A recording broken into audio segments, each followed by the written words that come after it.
بالله من شرور أنفسنا ومن سيئات أعمالنا من يهد الله فلا مضل له ومن يضلل فلا هادي له أشهد أن لا إله إلا الله وحده لا شريك له وأشهد أن محمدا عبده ورسوله صلى الله عليه وسلم لا نبي بعد أما بعد.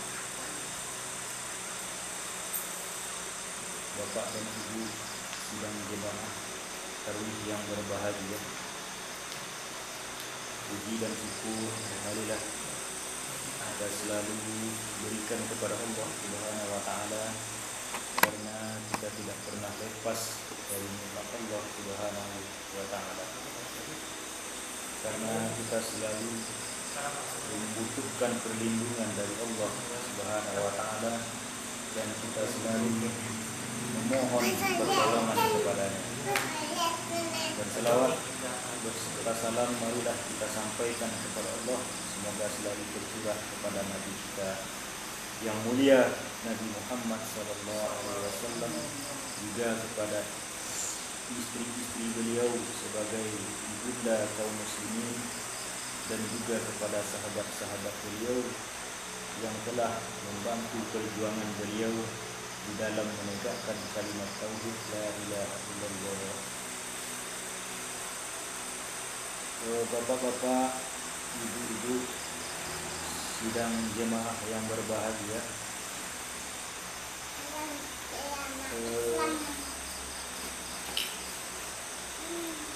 satu nikmat yang patut atau yang pantas sekali kita syukuri adalah nikmat Allah Subhanahu wa taala yang sangat besar, yang sangat tinggi nilainya, yang telah Allah berikan kepada kita, yaitu nikmat hidayah, nikmat untuk memahami Islam dengan benar. Kalau dahulu bapak dan ibu barangkali awak masing-masing punya latar belakang dengan berbagai macam latar belakang awak. Kemudian Allah Subhanahu wa taala perkenalkan awak dengan ajaran Islam atau dengan sunnah Nabi SAW, adalah satu nikmat yang sangat besar sekali awak rasakan bapak dan ibu.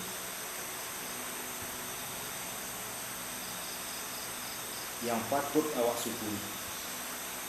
Adapun bapak dan ibu pada malam hari ini sekedar untuk mengisi waktu atau untuk istilah orang awak untuk ko adonan takalok, untuk panjagon nan lalok ko adonan lupo, untuk mengingatkan kembali, yaitu tentang pesan Nabi SAW kepada sahabat-sahabatnya dan juga termasuk kepada kita umat. Apa pesan Nabi? Di dalam hadis yang diriwayatkan oleh Abu Dzar, Nabi SAW pernah bersabda, apa kata Nabi? Ittaqillaha haitsuma kunta. Bertakwalah kamu dimanapun kamu berada.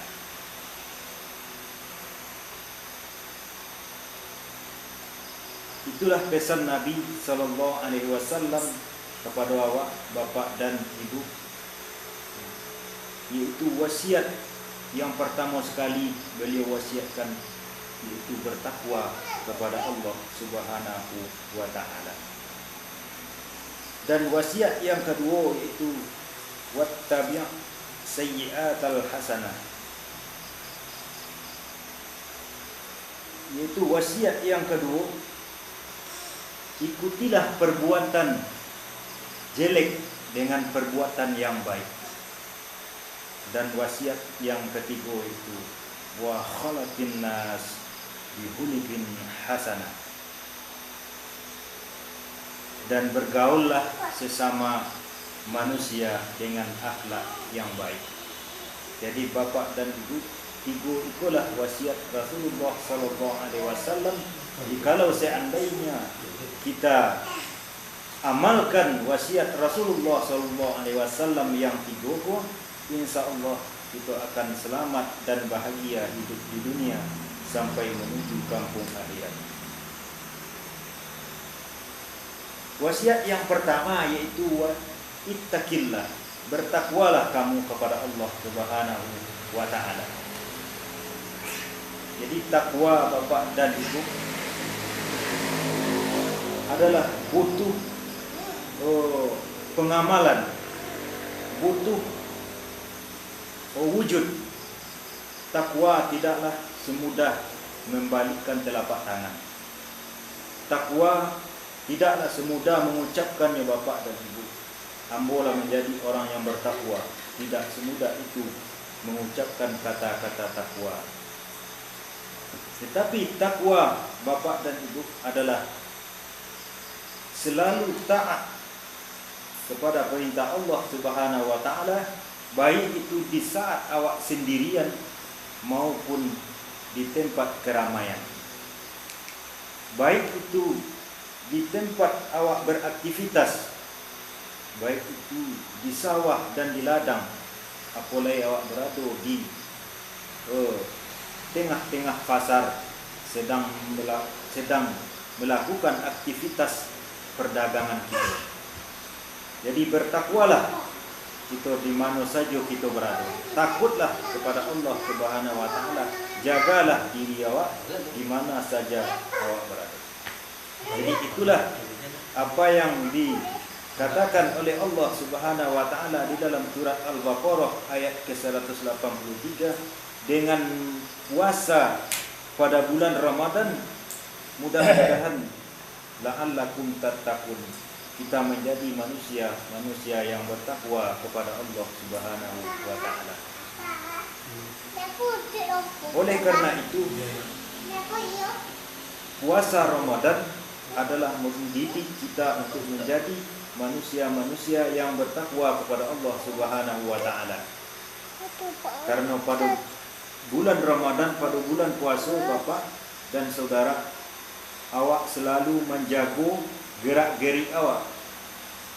Awak selalu berpikir apabila awak akan melakukan suatu perbuatan, apakah perbuatan itu akan membatalkan puasa awak, apakah perbuatan yang awak lakukan akan merusak puasa awak. Awak selalu berpikir karena awak sedang dalam melaksanakan ibadah puasa. Itulah didikan yang diajarkan di bulan Ramadan. Kemudian Bapak dan Saudara, didikan yang serupa itu, insya Allah kalau betul-betul kita melaksanakan Ramadan itu dengan iman, seperti apa yang dikatakan oleh Rasulullah SAW, man qama Ramadan imanan wa ihtisaban. Barang siapa yang betul-betul puasa itu dengan iman, ghufira lahu ma taqaddama min dzambi, maka Allah mengampuni dosa-dosanya. Jadi Bapak dan Ibu, kalau betul-betul takwa itu, takwa itu terpatri di dalam hati awak dengan didikan puasa itu, insya Allah segala perbuatan dosa awak dihapus oleh Allah Subhanahu wa ta'ala yang telah berlalu. Dan didikan takwa di bulan Ramadan itu, di luar Ramadan pun awak lah biasa dilatih di bulan Ramadan. Tapi terkadang awak setelah selesai Ramadan, awak kadang-kadang lupa Bapak dan Ibu, lupa awak, kadang-kadang awak terjerumus ke dalam perbuatan dosa. Kadang-kadang awak tak ingat bahasa yang awak lakukan itu adalah perbuatan maksiat dan dosa kepada Allah Subhanahu wa ta'ala. Terkadang kebanyakan juga awak karena betul-betul awak tak tahu itu dosa, kemudian awak tidak mengilmui, lantaran awak tak berilmu tentang itu adalah dosa dan maksiat, kemudian awak langgar. Dan kemudian ada juga sebahagian manusia yang tidak tahan dengan kesulitan hidup, dengan kesulitan ekonomi, sehingga menempuh jalan pintas, yaitu melakukan perbuatan dosa untuk mendapatkan rezeki, untuk memenuhi nafkah keluarganya. Itulah pesan Nabi yang pertama, bertakwalah di mana saja awak berada. Ingatlah bahasa Allah Subhanahu wa taala selalu menjaga, selalu bersama kita. Dan pesan Nabi yang kedua yaitu kemudian apa buah dari apa manfaat atau keuntungan dari orang yang bertakwa tersebut, yaitu yang pertama dibukakan keberkahan, dimudahkan segala urusannya. Itu bagi orang yang bertakwa kepada Allah Subhanahu wa taala. Walau anna ahlal qura amanu wattaqau la fatahna alaihim barakatin minas sama wal ard. Jikalau sekiranya penduduk satu negeri beriman dan bertakwa kepada Allah Subhanahu wa taala, kata Allah, niscaya akan kami berkahi dari langit dan dari bumi. Akan kami beri keberkahan kalau seandainya satu negeri betul-betul bertakwa kepada Allah Subhanahu wa taala. Allah Subhanahu wa taala akan memberikan keberkahan, akan menurunkan keberkahan dari langit berupa hujan untuk menumbuhkan tumbuh-tumbuhan dari bumi, untuk memenuhi kebutuhan manusia. Itu dengan syarat di satu negeri tersebut betul-betul umat atau penduduknya bertakwa kepada Allah Subhanahu wa taala. Tapi sebaliknya, kalau satu negeri tersebut banyak melakukan perbuatan maksiat, seperti Allah katakan, wa ma asabakum min musibah fabima kasabat aydiyakum. Apa saja musibah yang Allah datangkan kepadamu itu adalah akibat dosa-dosamu. Jadi kalau seandainya penduduk satu negeri telah membelakang kepada Allah Subhanahu wa taala, telah tidak lagi menghiraukan perintah-perintah Allah Subhanahu wa taala, besar kemungkinan yang akan terjadi adalah apa yang ditimpakan kepada umat-umat sebelum kita kini ke bapa dan ibu. Seperti yang ditimpakan kepada umat Nabi Nuh alaihi salam, umat Nabi Lut dan umat-umat Nabi yang lainnya. Itu disebabkan karena dosa mereka, Allah Subhanahu wa taala menimpakan azab kepadanya.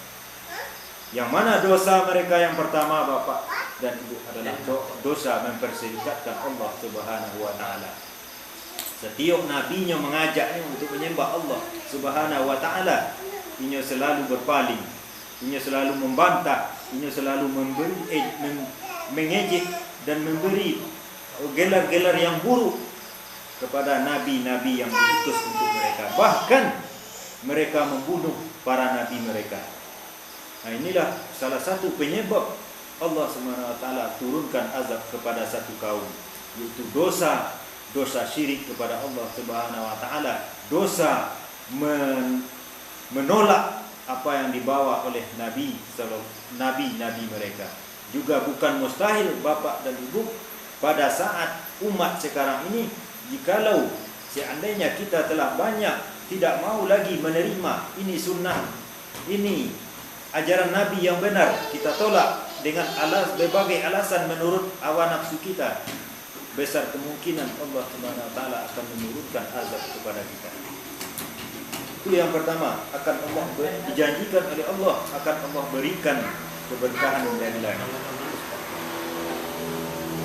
Yang kedua yaitu, barang siapa yang bertakwa kepada Allah, niscaya dia akan mengadakan baginya jalan keluar dan memberikannya rezeki dari arah yang mereka tidak sangka-sangka. Bapak dan ibu bisa lihat ayat ini di dalam surat At-Talaq ayat 2-3. Jadi barang siapa yang bertakwa diberikan kemudahan oleh Allah baginya jalan keluar dalam segala urusannya. Itu manfaat, salah satu manfaat yang bisa kita lihat dari buah daripada takwa yang kita raih. Dan yang ketiga itu dijaga oleh Allah Subhanahu wa taala dari tipu daya musuh Allah Subhanahu wa taala. Jika kamu bersabar Kata Allah Subhanahu wa taala, "Wa in tasbiru wattaqu la yasurrukum kaiduhum syai'a." Jika kamu bersabar dan bertakwa, niscaya tipu daya mereka sedikit pun tidak akan mendatangkan kemudaratan kepadamu.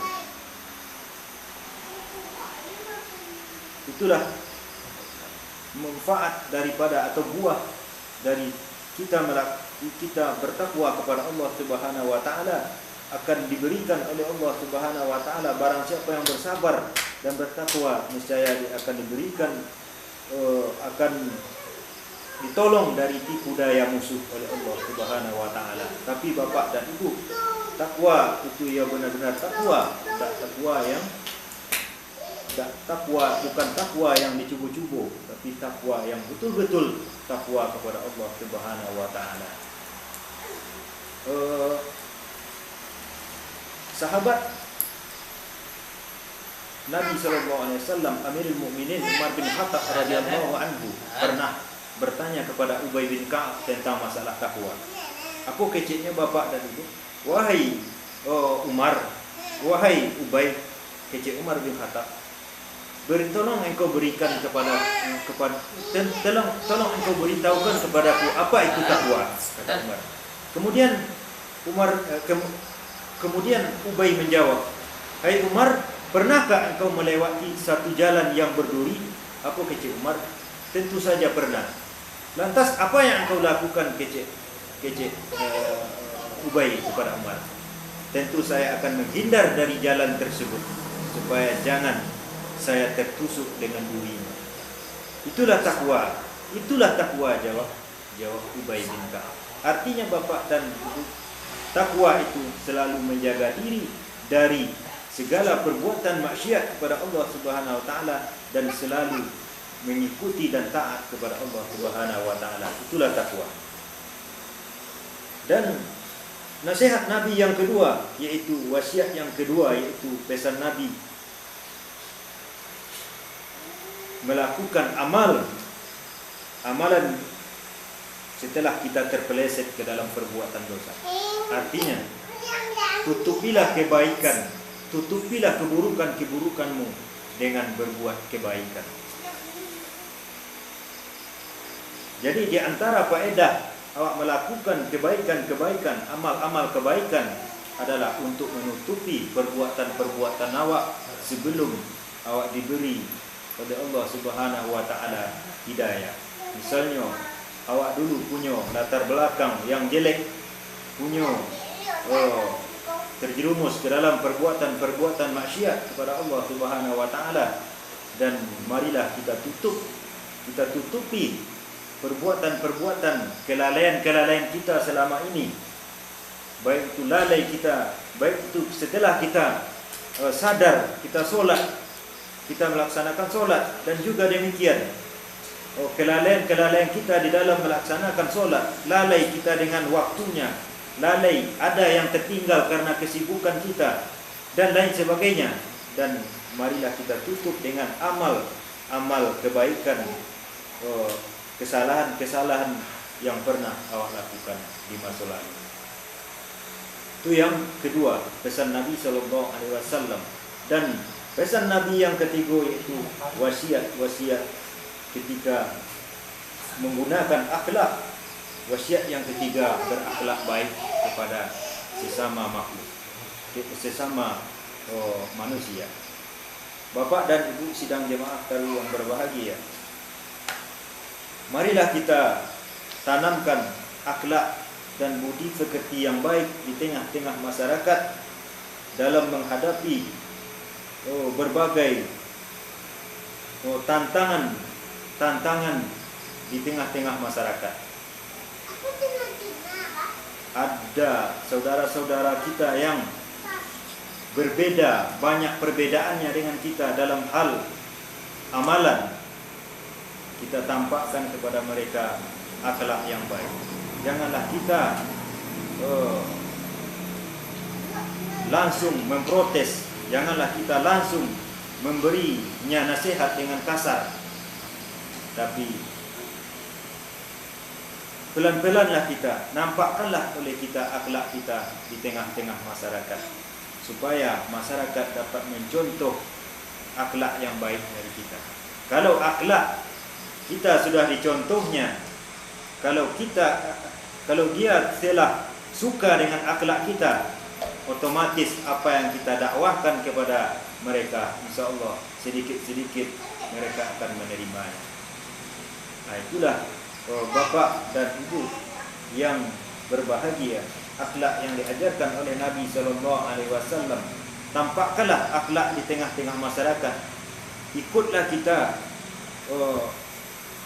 marilah kita bersama bergandeng tangan dengan masyarakat, dengan saudara-saudara kita, selagi tidak bertentangan dengan sunnah dan ketentuan dari Allah Subhanahu wa Ta'ala. Inilah Bapak dan Ibu yang kasus yang banyak kita hadapi di tengah kalangan orang-orang yang mengamalkan sunnah Nabi SAW di akhir zaman ini. Kadang-kadang kita terfitnah, kadang-kadang orang lain yang berbuat karena awak semirip, karena awak ada persamaan dengan mereka, tuduhan-tuduhan mereka, sangkaan-sangkaan mereka, awak pun termasuk orang-orang yang sebelumnya menyesali. Nah, itulah Bapak dan Ibu, akhlak kepada sesama manusia. Sebenarnya Bapak dan Ibu, waktu jugalah yang membatasi kita untuk ceramah kita pada malam hari ini.